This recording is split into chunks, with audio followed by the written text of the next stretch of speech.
Order جاری ہوا اور اس آرڈر کے تحت عمر شیخ آرڈر میں کہا گیا کہ عمر شیخ پہ قتل کا مقدمہ ثابت نہیں ہوتا، اس لیے ان کو بھی باقی ملزمان یعنی اغوا کے مقدمے میں 7 سال کی سزا دی گئی، باقی ملزموں کو بری کر دیا گیا۔ یعنی عدالت نے حکم دیا کہ تمام ملزمان کو بری اس لیے کر دیا جائے کہ عمر شیخ کو جتنی سزا دے دی گئی اس سے پہلے وہ اس سے زیادہ سزا کاٹ چکے تھے، 18 سال اس کو ہو گئے تھے۔ 2002 کا کیس تھا اور یہ اس کا فیصلہ آیا ہائی کورٹ سے، اپیل کا فیصلہ 2020 میں، تو 18 سال میں۔ لیکن چونکہ ہائی پروفائل کیس تھا اور پھر یہ جو فیصلہ آیا اس پہ وفاقی حکومت اور سندھ حکومت بھی الرٹ ہو گئے، اور وفاقی حکومت نے بھی اس فیصلے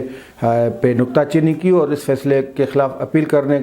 کے لیے مشاورت کی، اور سندھ حکومت کو اٹارنی جنرل سے معاونت اور مشاورت کا کہا گیا۔ پھر سندھ حکومت نے فاروق ایچ نائک کو اسپیشل پراسیکیوٹر مقرر کیا اور اپیل داخل کی سپریم کورٹ میں۔ سپریم کورٹ میں جب ابتدائی جون میں یہ اپیل کی سماعت ہوئی 3 ارکان پر مشتمل بینچ نے، تو سندھ حکومت کی جو استدعا تھی کہ فیصلے پہ آپریشن معطل کیا جائے، یعنی جو ہائی کورٹ نے بریت کا فیصلہ دیا اس پہ عمل درآمد روکا جائے، اس استدعا کو سپریم کورٹ کے 3 ارکان جو تھے انہوں نے مسترد کر دی۔ اور پھر آگے چل کر اس کیس میں یہ ہوا، یہ کیس جو چلتا گیا تو اس میں کافی چیزیں سامنے آئیں۔ سپریم کورٹ کے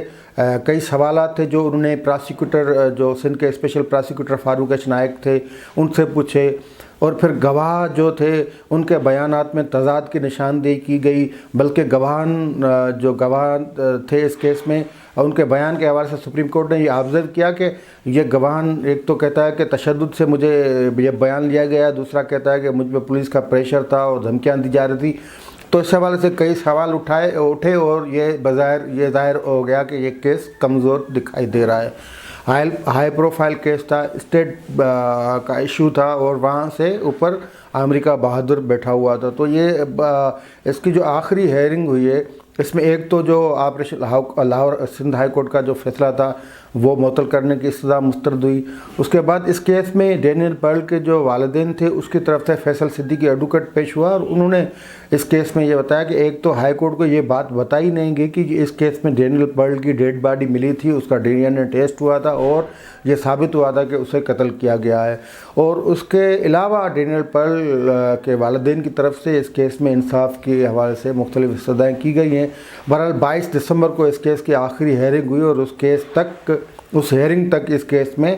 اب تک کافی جو ہے نہ فقط کمزوریوں کی نشاندہی کی گئی ہے، لیکن معاملہ دلائل پہ ہے، کیونکہ پراسیکیوٹر سندھ جو تھے، سندھ کے اسپیشل پراسیکیوٹر، انہوں نے اپنے دلائل مکمل کر دیے تھے۔ فیصل صدیقی جو ڈینیل پرل کے جو والدین تھے ان کے طرف سے جو تھے ان کے دلائل ابھی جاری ہیں۔ ایک لیٹر انہوں نے عمر شیخ کا پیش کیا تھا، اس میں کہا گیا تھا کہ مجھے جو ہے ٹریپ کیا گیا تھا، میں اس میں ملوث نہیں تھا، بہرحال اس طرح، لیکن وہ کیس وہیں کا وہیں پڑا ہوا ہے۔ عمر شیخ کی جو گرفتاری ہوئی تھی وہ گرفتاری لاہور میں ہوئی تھی، اور یہ اس ملک مقدمے کا مرکزی ملزم تھا۔ اس گرفتاری کے پیچھے بریگیڈیئر اعجاز شاہ جو اب کے وفاقی وزیر ہیں ان کا کردار تھا، وہ بھی ہم آپ کو بتائیں گے۔ لیکن یہ آپ کو بتائیں کہ اس وقت جو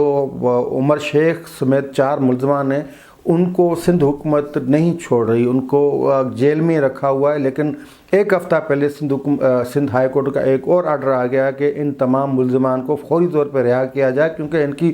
سزا کا فیصلہ ہو چکا ہے اور اب ان پہ کوئی کیس بھی نہیں ہے، تو ان کو کیوں رکھا ہوا ہے۔ ایک ہفتہ پہلے یہ آرڈر ہوا ہے، لیکن اب تک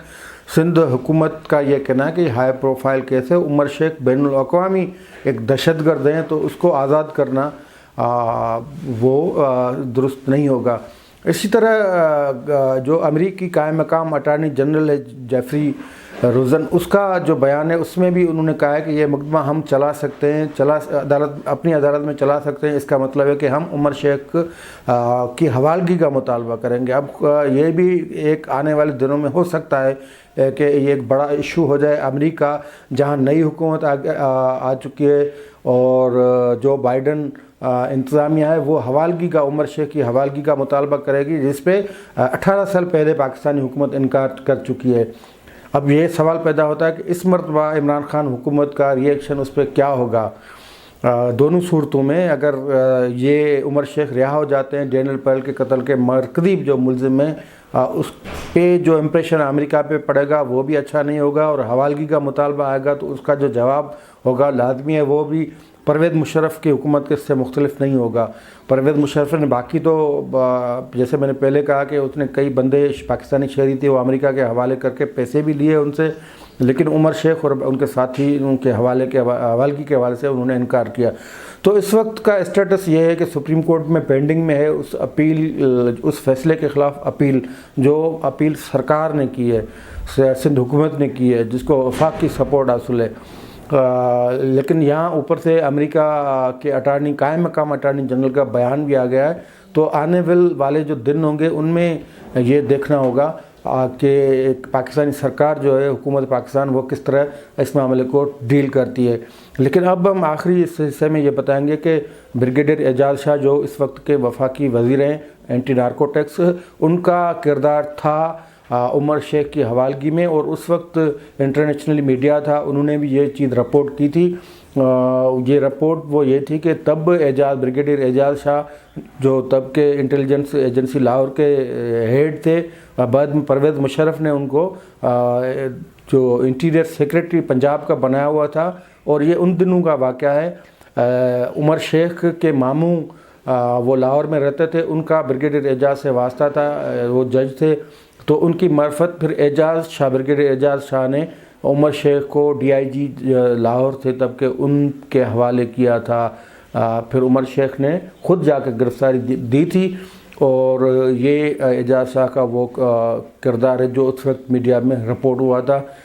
تو اب جب یہ تازہ صورتحال پیدا ہوئی ہے اور امریکی یہ صحافی تھے ڈینیل پرل، اور پاکستان میں کراچی سے اغوا ہوئے پھر قتل ہوئے تھے، تو یہ سارے معاملات ہیں، اس پہ ہم نے سوچا کہ یہ ان تمام معاملات سے اپنے ناظرین کو آگاہ کیا جائے۔ اب آنے والے دنوں میں صورتحال کیا ہوتی ہے اس حوالے سے بھی ہم اپنے